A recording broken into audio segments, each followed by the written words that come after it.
Selamat pagi kelas 6. Nah, Ibu mau review sedikit dulu ya tentang materi kemarin. Perkembangbiakan tumbuhan. Oke. Arti dari perkembangbiakan itu adalah kemampuan makhluk hidup memperbanyak diri dengan menghasilkan keturunan baru. Tujuannya supaya jumlahnya itu tidak punah dan tetap lestari. Oke, kemudian perkembangbiakan tumbuhan dibagi jadi dua. Ada generatif dan juga ada vegetatif. Nah, sebelum Ibu jelaskan generatif dan vegetatifnya, jadi perkembangbiakan itu beda sekali dengan pertumbuhan. Kalau perkembangbiakan itu adalah itu ciri-cirinya ya. Pertama, tidak dapat diukur. Yang kedua, dapat kembali ke bentuk semula. Kemudian kalau pertumbuhan berarti dapat diukur, lalu tidak dapat kembali ke bentuk semula. Kalian boleh catat perbedaan perkembangbiakan dan pertumbuhan ini di buku catatan kalian. Nah, perkembangbiakan tumbuhan dibagi jadi dua, Ibu ulang lagi ya, generatif dan vegetatif. Perkembangbiakan generatif itu melibatkan dua induk, jadi jantan betinanya ada di sana. Otomatis berarti perkembangbiakan generatif ditandai dengan adanya bunga. Jadi harus ada tumbuhan, pokoknya tumbuhan yang berbunga itu pasti generatif. Bisa generatif ya. Ini bagian-bagian bunganya, Ibu ingatkan lagi, ada kelopak. Ini kelopak, kemudian ada mahkota sebagai perhiasan bunga. Lalu ada kepala sari dan benang sari, ini alat perkembangbiakan jantannya, kepala putik dan tangkai putik, ini alat perkembangbiakan betinanya. Kemudian bakal biji di sini tempat nanti tumbuhnya menjadi buah. Itu. Lalu Ibu ulang lagi, review sedikit lagi. Penyerbukan itu adalah jatuhnya serbuk sari ke kepala putik.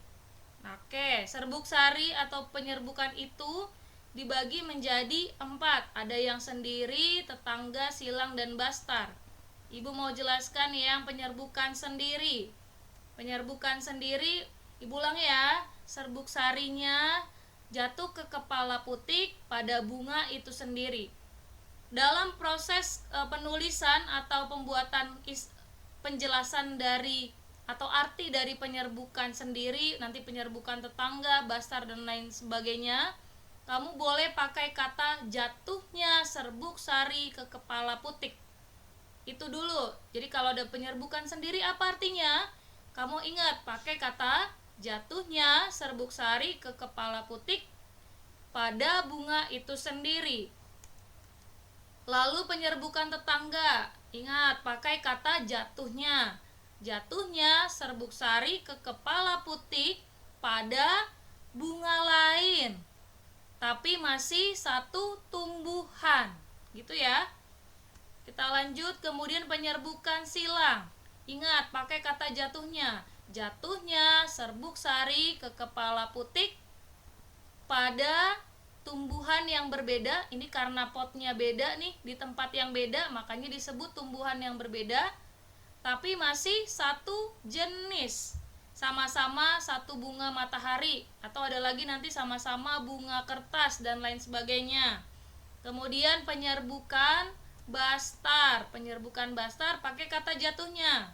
Jatuhnya serbuk sari ke kepala putik pada tumbuhan yang berbeda. Ingat ya, ini berasal dari pot yang beda, tumbuhan yang berbeda, tapi masih apa? Satu jenis, tetapi masih satu jenis dan berbeda varietas atau variannya. Kan satu jenis ya, sama-sama bunga bugenvil atau sama-sama bunga kertas. Cuman varietasnya beda, ada yang warna merah dan kuning. Bu, kalau misalnya yang penyerbukan silang mau tulis juga yang variannya berbeda, nggak bisa ya. Kalau penyerbukan silang kan ini variannya sama, varietasnya sama, cuman tanamannya beda tapi satu jenis.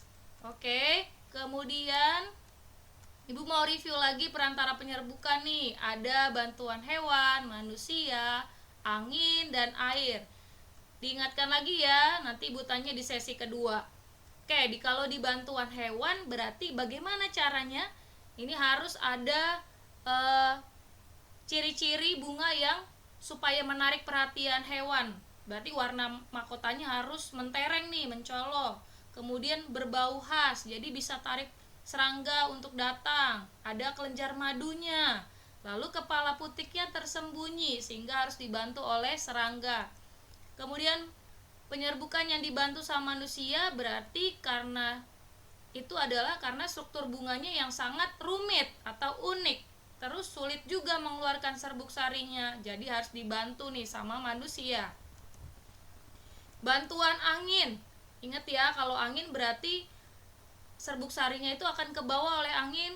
Kalau serbuk sarinya ringan, berarti ciri bunga yang penyerbukannya dibantu oleh angin itu adalah terjadi pada bunga yang serbuk sarinya ringan, kemudian banyak, lalu mahkota bunganya tidak mentereng atau tidak mencolok, jadi nggak bisa tarik perhatian serangga nih, makanya dibantu oleh angin. Kemudian tidak punya kelenjar madu, lalu kepala putiknya tidak tersembunyi atau terjulur keluar, sehingga ketika angin membawa serbuk sarinya akan jatuh di kepala putik karena kepala putiknya terjulur keluar, kelihatan begitu ya. Oke, kemudian kalau di bantuan air berarti ini khusus untuk pada tumbuhan air. Ini contohnya hidrilla.